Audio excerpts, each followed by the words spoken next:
Hello everybody, welcome here to my Impact and Raw review of this week. Of course, as people know, I joined these two shows together just to make things a little faster instead of uploading 2 videos in 1 week. So yeah, let's get into it. I don't know if I mentioned this last time, but I'm sort of gonna mention, I normally went in there and broke down every single segment of every single thing on there, but now I'm just gonna explain some stuff, not really break it down. So yeah, we got the Authority coming out. Betty White's apparently gonna kick someone's butt. I have no idea what that was about. So Triple H, Stephanie, they came down. They talked. Randy Orton came. He talked. Daniel Bryan came. They talked. I literally did not listen to this segment because it was so boring. It made the crowd want to see Bryan because I could hear them cheer gobble gobble gobble. But basically all we got from it was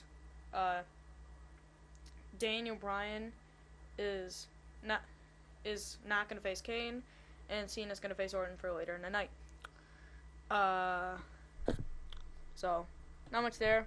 It was just a really boring segment. The first match of the night, the Wyatts versus Goldust, the Brotherhood, and Rey Mysterio. First off,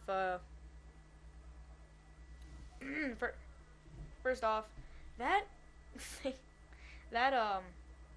that Sister Abigail he did at the end was crazy. I think I even saw somebody tweet "There's your new catch finisher, WWE2K15," and honestly could be. I feel like they're really going over with this guy, and not just him, Roman Reigns as well. doing on how all these segments have currently been going. It looks like they're set up for a Bray Wyatt versus Roman Reigns match, which I hope doesn't happen. I want him to face Cena. That would make him mega over, Also, I really I don't know what they're gonna do with the Brotherhood. I was just trying to think of an idea right off the top of my head, but with how they've been treated, jobbing to the Wyatts, or they weren't jobbing, they actually put on a pretty good match.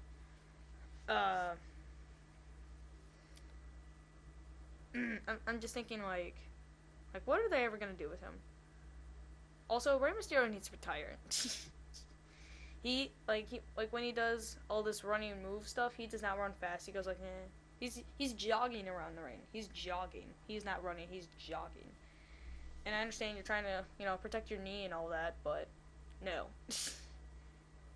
You either run or retire. Hashtag run or retire. Just tweet that at Rey Mysterio every single time he's on TV. That'd be great. So yeah.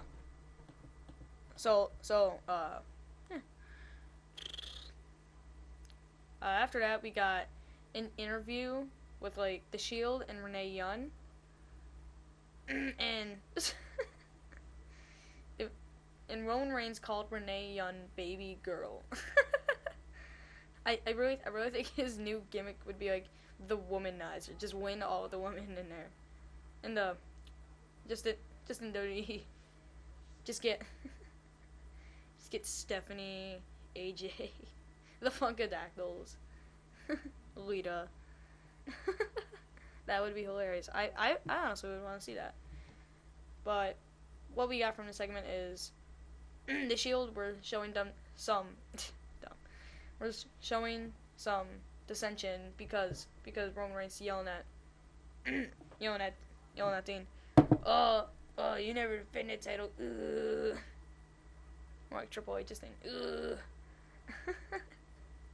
So he's gonna make an open challenge, and I want to talk about this open challenge thing for a second. People were legit expecting, like, NXT guys to return or like come back. Like some people were saying Sami Zayn, Alexander Rusev. I was like, no. They even announced Mark Henry was coming back earlier tonight, and I was like, that's the only logical person. They're not gonna have somebody debut and have them win the title already. I just didn't understand that train of thought. How some people thought NXT was gonna come back. After that, we got Fandango with Summer Rae at ringside versus Santino with Emma at ringside, and I love how Santino just no-sold Emma's dance. Like I thought they were both gonna do the dance at the end, but Santino's like, nope, Cobra. So we got 2-minute match. Nothing happened. Fandango, like, how do I say this? Like, Fandango won, and it looks like, and as much as I hate to say this, it really does look like that they called up Emma from NXT to do comedy mixed tag matches. Because if we see this at WrestleMania, I'm just gonna be done, you know? Same thing with Randy Orton. I mean, not Randy Orton. John Cena main eventing, which I doubt is gonna happen. But if it happens, I'm done, you know? Also, Miz came during ringside, and I was like, what? I get Miz, go away. And I heard him on an interview saying like, you know, most of the stuff he's been doing lately hasn't been scripted. He just does it himself. No. Like, I get you're trying to put yourself like over as a legit superstar. No. Nobody wants to see the Miz anymore. The Miz is so old. That awesome gimmick is just really old. Nobody needs it. Get a repackage of yourself, okay, man? Just no. Get like Disco Inferno or whatever. He did the one. It was like back in November, December or something, where they had like a dance off and Miz was, it was Mizco Inferno. Okay, that'd actually be worse than the awesome thing, but just go away. That's all. Retire. Just retire. Nobody wants to see you. After that, Byron Saxton was welcomed onto the Raw roster, and they added him on the roster for WWE.com. Byron Saxton. Byron Saxton was awesome. I love his announcing. He announced the one Christmas live event that I went to, like, back in December. That was awesome. Because Byron Saxton is amazing. So, yeah. After that, we got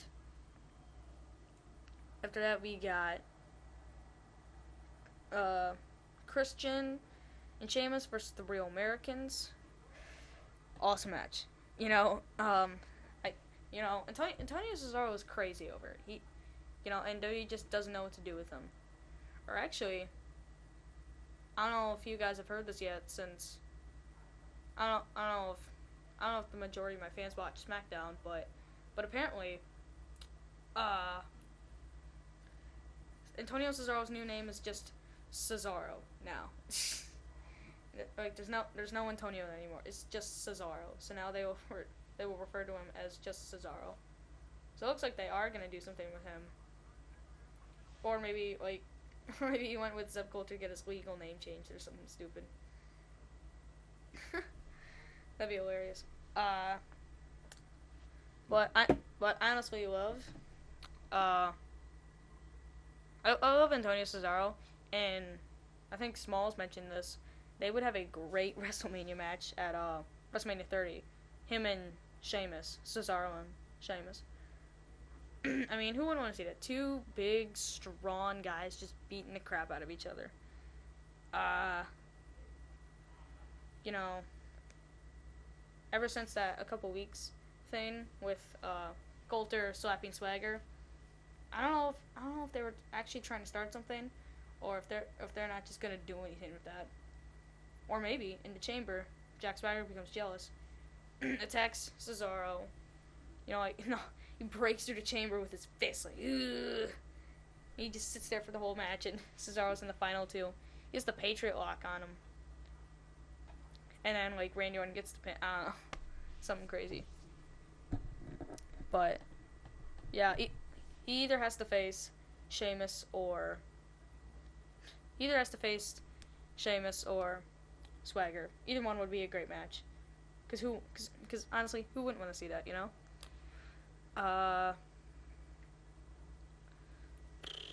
After that we got Del Rio over Ziggler, and Ziggler's music got cut off as he was on his way to the ring. You could tell that like something was up. Like I don't know if they were having time problems in that, but something was up, you know. So Del Rio won in a minute, with his super kick or whatever. And then Batista comes out, starts attacking him viciously, and I mean like, he like hits this weak spear, and I think I talked about it last week how he has this just weak spear, and he also what was I gonna say? Oh yeah, so he has this weak spear. Batista bombs him through the table, and it looked like he was gonna throw like a TV at him or something. The mini TVs that they get at the announcer table. But then he just dropped in and said like screw it. I thought it was hilarious. Also, Batista's trunks smaller every single week. He will be wearing like I even think like the Divas tights are bigger than Batista's. I don't know if he's trying to show off anything, but I will not be surprised if he's wearing something smaller next week on Raw. Alright, I'm gonna skip some more of the stuff. Also, Lita, Hall of Fame. Cool. I mean honestly, who wouldn't want to see Lita in the Hall of Fame? She had a great career. Congratulations to her. So yeah, cool. After that, we got the Usos versus Ryback Soul. Usos won. Don't care. Then Dean Ambrose came out with his open challenge. Mark Henry, as I predicted, came out. Henry hit the World's Strongest Slam on Ambrose just for Rollins to come break it up, and that was the DQ. And then Reigns hit his awesome spear. Not Batista's weak thing. Yeah. So also, the Shield members started to leave the crowd. This, by the way, this thing is segment of the year now. So the Shield start to leave through the crowd. You know the I can't play the, I wish I could play the music, but get my music queued up, but I can't. So yeah. So you hear the White's intro. We're here. And then the White family came down, stopped at like the left side of the ring. Like look at the match that's happening right now. The left side of that was where the Whites were. Then here comes the Shield stepping on the other side, which is the right. And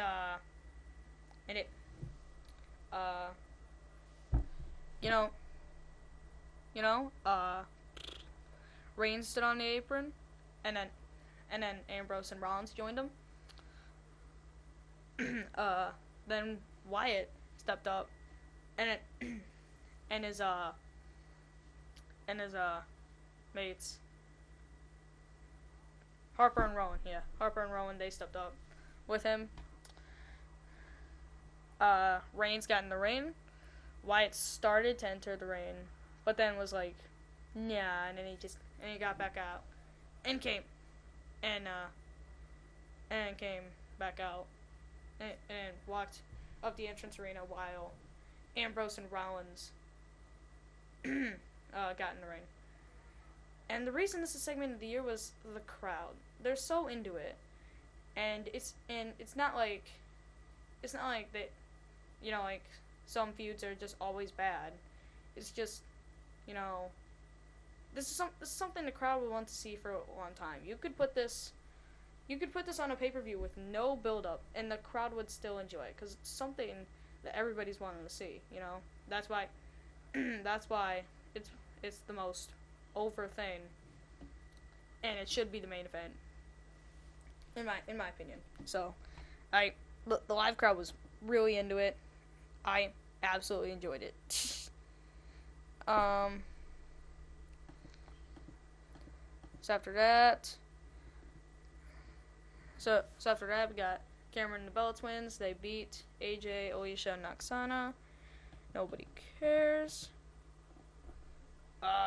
Kane came out, and apparently, like, the Authority said at the beginning of the show, like, Kane was out on like his vacation or something for this week. But Kane came out, and Daniel Bryan came out and started talking. Then they started talking, then they started attacking, yada yada yada. I honestly would not care at all if we got a Daniel Bryan vs. Kane match, because it's not, you know, it's not something people want to see. You know, they've already had their feud. They were tag team champions. You know, people are always like, oh, it's just time to freaking, it's time to win the WWE title. Honestly, it is. I think it is. So I want to explain this in words, but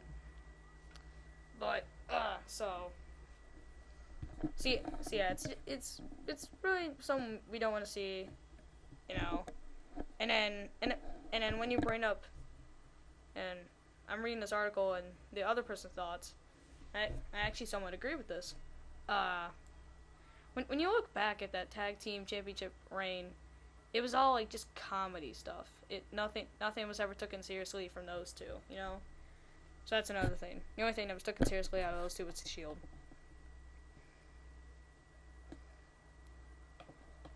So after that, we got Randy Orton versus Cena in Cena versus Orton in a non-title match.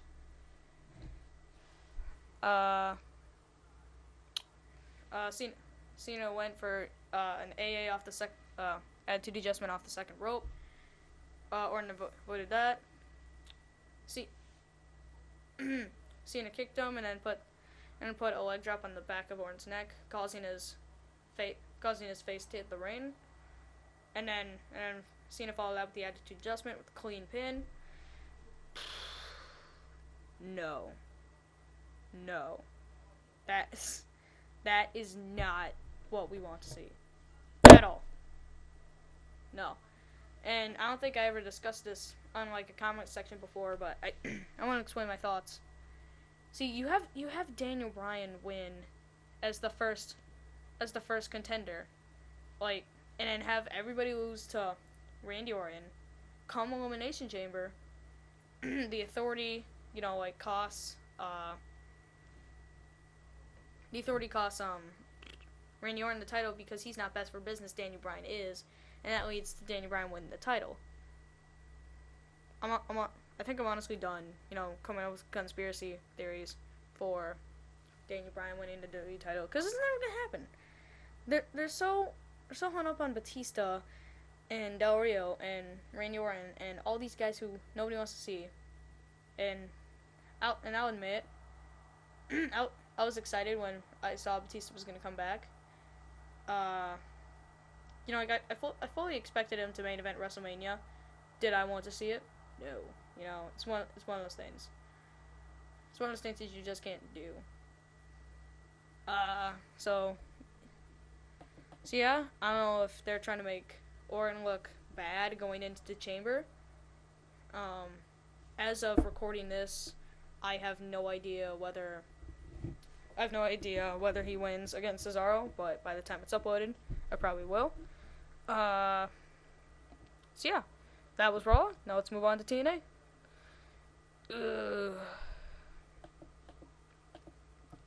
I don't have the article I wanted for TNA. God. I'll try to go off my memory. or actually, yeah, I'll just go off my memory. I'll try to remember what happened. It probably won't be in order or anything. I'll just, like, explain to you everything that happened. The middle of the night, I know this because it was a great match. Samoa Joe and the Wolves versus the Bromans, which is, Robbie E, I think Jesse, and, DJ Zima. So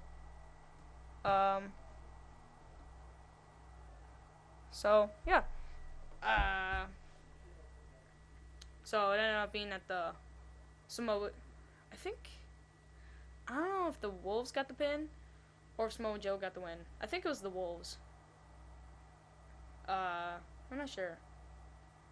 But, you know, I feel like this match shouldn't be a one-time thing. I hope the Bromans get, like, a roll-up on the Wolves, and we get some sort of a feud going into Lockdown, which is actually a couple weeks away. I didn't notice. I thought it was in April, but it's March 8th, which is, like, a couple weeks away.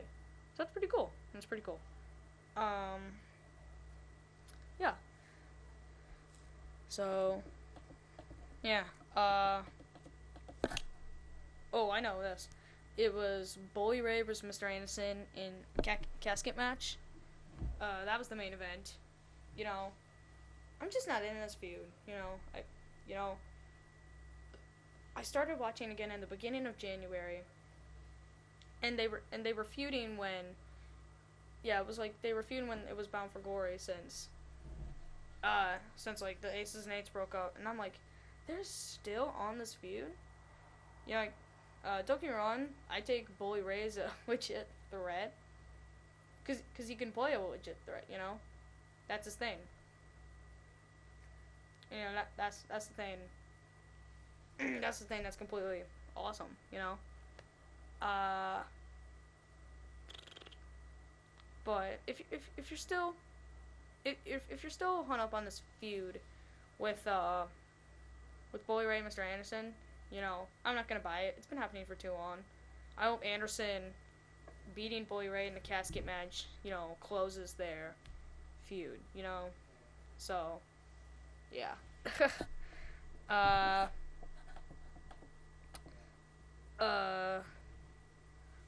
Oh yeah. MVP and Dixie Carter with another closing segment, which I really don't like. I'd rather have them mention this at the beginning of the show with their 20-minute promos.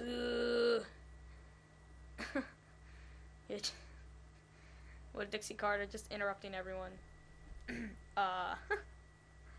So yeah, they announced that there's going to be a legal lockdown between Team Carter and Team MVP, which I think is pretty cool, you know. But I think it is sort of obvious, you know, who's going to be on which team. The Willow, who's apparently debuting at Lockdown. Which which appears to be a Jeff Hardy. Like I don't know if anybody else noticed that, but it really, the Willow or whatever. Oh, my controller turned off. Sorry. But the Willow or whatever just absolutely looks like Jeff Hardy. And I think it made it sort of obvious with the long hair and the face paint and that. And his eyes. Always crazy. So, yeah.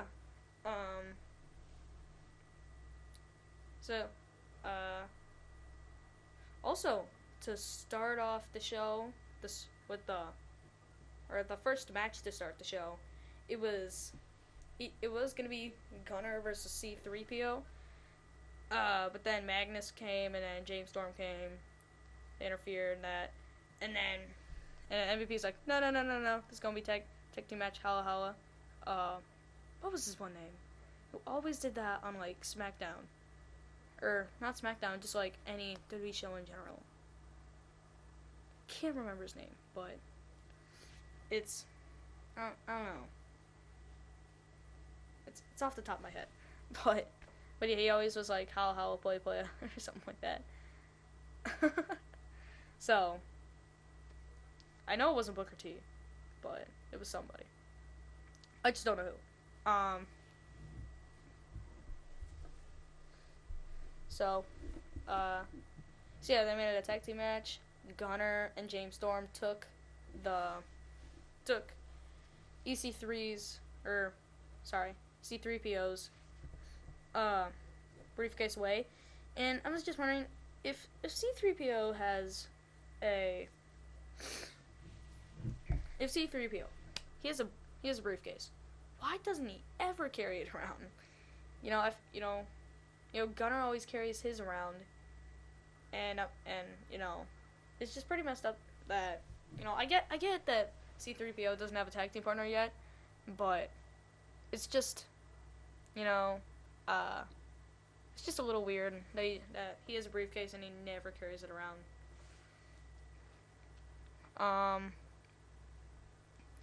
I missed the whole Feast of Fire thing because I wasn't watching at that time, but apparently it happened. Not much I can do. I'm not gonna go back and watch it because I don't feel like watching it. But yeah. Anything else? So now James Storm holds, or I think they both hold the tag team title shot thing. Now they both hold it, it's gonna, I hope they don't get another tag title run. The tag title run was just absolutely horrifying. Just like any tag title run. The tag team champions, they're always like just super horrible, but now that I know the Wolves are gonna take the belts because it's pretty obvious.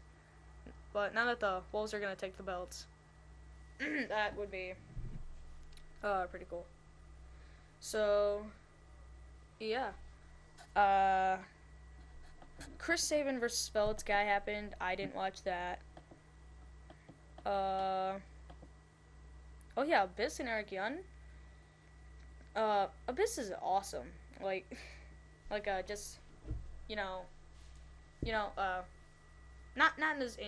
in ring. In ring he's horrible, but a bit on the mic he can really tell stories, and so now that Abyss is unmasked and he's Joseph Park, all that stuff.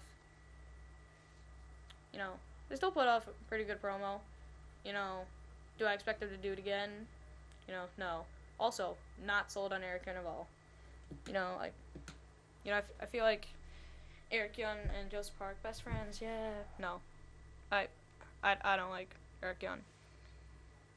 He's okay. But in reality, I just don't like him. So anyways, let's see how much time this took up. 30 minutes again, goddamn. So yeah, 30-minute review, Raw and Impact. That was for this week, and I guess I'll